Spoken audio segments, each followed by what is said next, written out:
नियम बना लिया।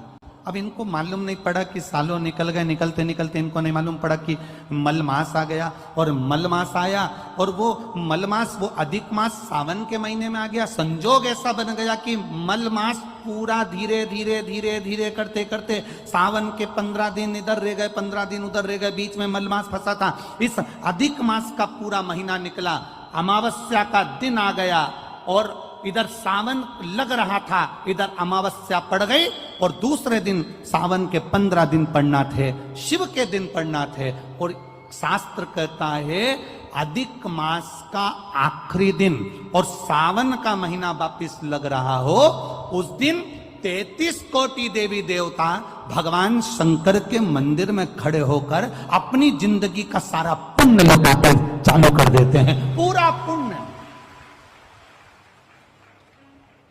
अच्छा चलो, तुम लोग यहाँ मैनपुरी में रहते हो तो गिरिराज जी जाते हो? गोवर्धन कौन कौन जाता है? जाते हो आप लोग? अब रखिए, तो वहां पर अमावस्या पूर्णिमा को लोग भंडारा चलाते हैं। चलाते कि नहीं चलाते? आप लोग तो यहीं रहते हो ना। कहीं कहीं अमावस्या पूनम को अमावस्या पूर्णिमा को भंडारा क्यों चलाते हैं? उसका कारण क्या है? इनने कौन सी कथा सुन रखी है कि अमावस्या पूर्णिमा को भंडारा करो?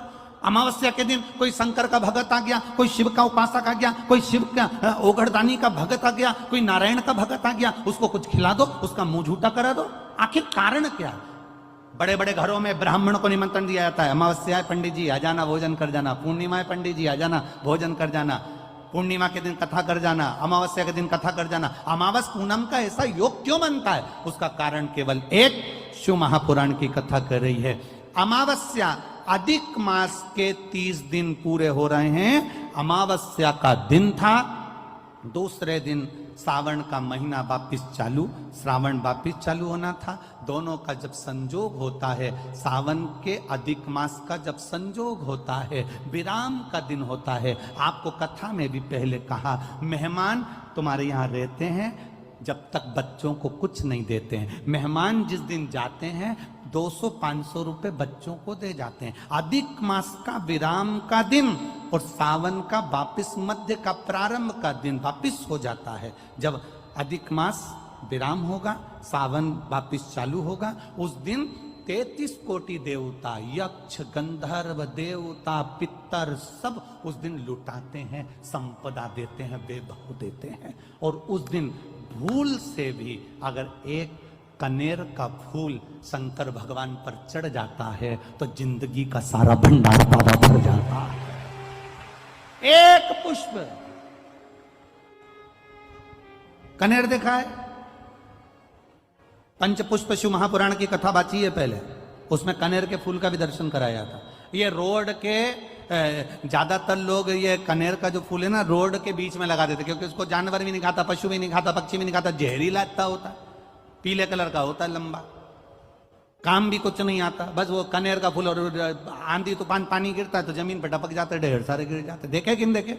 अरे बोलो तो जम के, देखा है ना? उसको बकरी भी नहीं खाए, पशु भी नहीं खाए, पक्षी भी नहीं खाए, जानवर भी नहीं खाए, जहरीला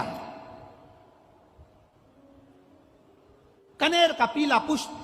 भूलवश आज राजा नल और दमयंती जा रहे थे, उनको फूल नहीं मिले, शिव जी को समर्पित करने के लिए कोई पुष्प ना मिला। इनको अंदाजा नहीं है कि आज अधिक मास का विराम है, आज दूसरे दिन सावन का वापिस मिलन है। इनको नहीं ज्ञात था कि 33 कोटि देवता अपना भंडार लुटाने के लिए तैयार रहते हैं। 33 कोटि देवता, भूलवश। हमसे लोग कह रहे थे, गुरुजी आपने सीहोर की जो कावड़ यात्रा रखी वो 16 अगस्त को रखी, जिस दिन अधिक मास का विराम है और दूसरे दिन वापिस सावन चालू है। कम से कम संडे को रखना था, रविवार को रखना था, तो लोग ज्यादा आते पहुंचते। हमने कहा, हमें लोगों से मतलब नहीं, हमें संजोग से मतलब है। जिस दिन बाबा को जल चढ़ेगा, कनेर का फूल चढ़ेगा, उस दिन बाबा मेरा कुबेर भंडारी कितना दे जाएगा यह किसी को नहीं मालूम। उस दिन लोग आने वाले कावड़ियों को कितना खिलाएंगे और उनको क्या मिलेगा यह अंदाजा नहीं है। उस दिन कावड़ यात्रा का जल भरकर हमने सीहोर से रखी 10 किलोमीटर की। आपको भी निवेदन है, जो जो फ्री हो, जो उसके पास समय हो और जिसने जिंदगी में एक बार कुबेरेश्वर बाबा की कावड़ ना भरी हो, वो 16 अगस्त दिन बुधवार, शायद बुधवार पड़ना चाहिए, 16 अगस्त को सुबह 9 बजे सीवन का मैया का जल लेकर बाबा कुबेर भंडारी को 10 किलोमीटर दूर, सीहोर से 10 किलोमीटर की दूरी पड़ती है। बाबा का भजन करते हुए, नाम जाप करते हुए, दो हाथ में सुंदर, या तो तुम कंधे पर कांवड़ ले लो, या हाथ में ले लो, या बोतल ले लो, बाबा को समर्पित करके एक कनेर का पुष्प दिल से, जो ये दमयंती और नल की कथा कर रही है, भूलवश चढ़ गया, भूलवश, अनायास, मालूम नहीं है कि कनेर का पुष्प चढ़ गया। अब इनको पुष्प ना मिला, पुष्प ना मिला, ना मिलने पर इन्होंने देखा मार्ग से जाते जाते इस पुष्प पर ना पक्षी बैठ रहा है, ना पशु बैठ रहा है, ना इसको कोई खा रहा है, ना कोई जान रहा है।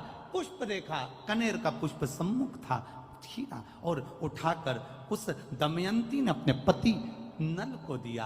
नल ने वो पुष्प देव अधिदेव महादेव को समर्पित किया। समर्पित करा हुआ पुष्प नीचे गिर गया। नीचे गिरा तो वो गिरता हुआ पुष्प अशोक सुंदरी वाली जगह पर जाकर टिक गया। तब अशोक सुंदरी ने देव अधिदेव महादेव से कहा, पिताजी इसने पुष्प मुझे दिया है। शिव कहते हैं ये पुष्प जो मुझे प्राप्त हुआ था, मैंने तुझे दिया था। ये स्थान देवी का हस्त कमल है।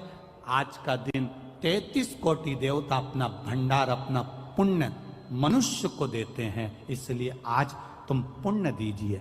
सब देवताओं ने मिलकर जब पुण्य दिया, नल का सड़ता हुआ शरीर, काला पड़ा शरीर, रोग से ग्रसित शरीर नल का ठीक हो गया, और जो पुष्कर ने धन लिया था वो वापिस राजा नल को प्राप्त हो गया।